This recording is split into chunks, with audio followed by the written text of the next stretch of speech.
Race 2 of the 2024 Pirelli Catalunya round.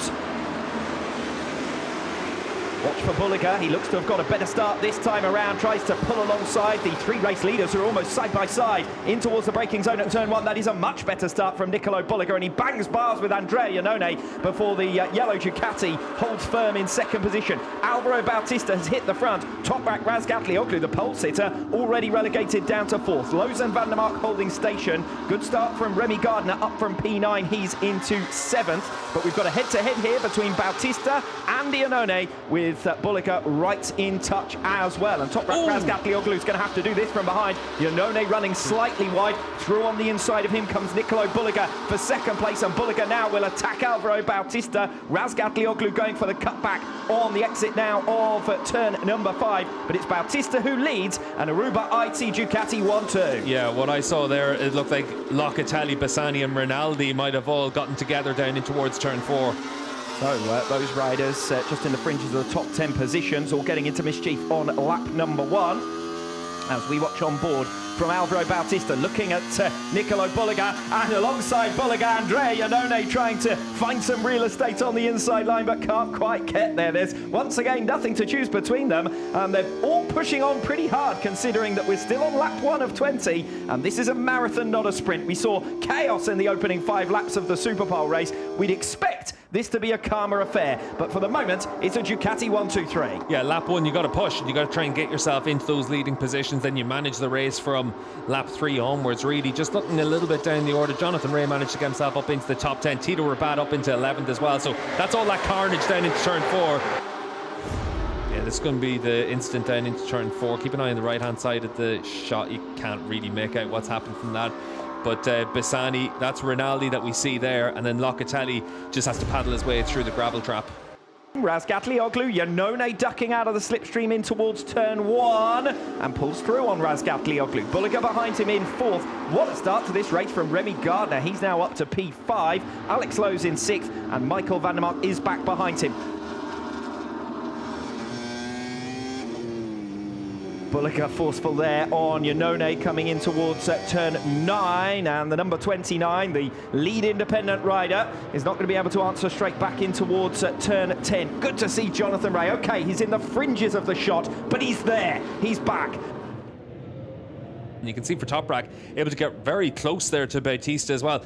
In the longer race yesterday, that's where he was very strong. Through turn 3, the BMW just not really suffering as much from the tyre wear as the Ducati, but Bulliger able to just hold that tight line through turn 4 and get himself through.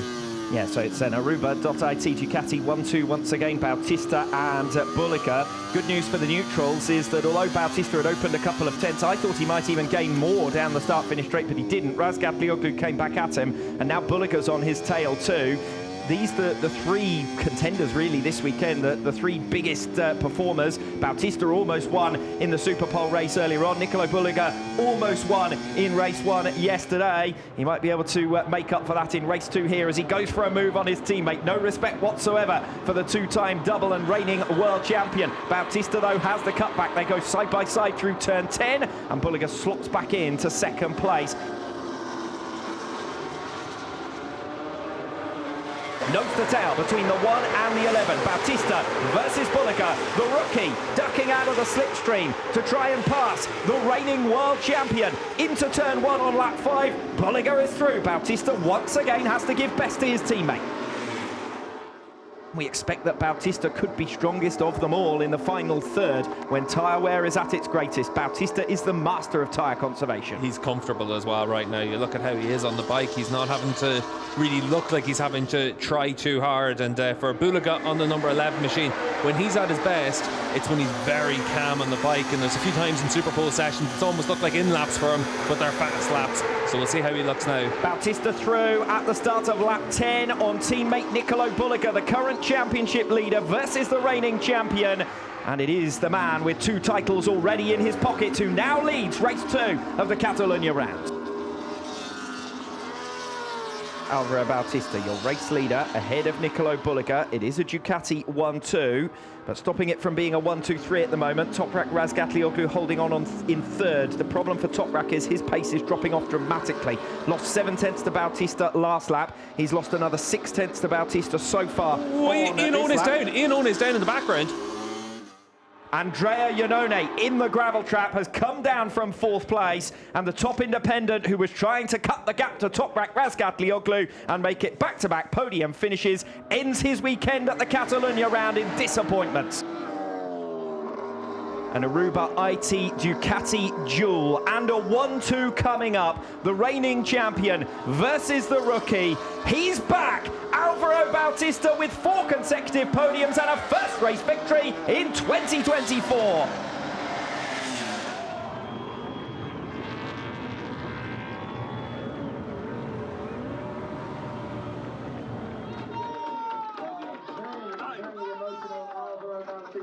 He loves for his city. They embrace that like his city.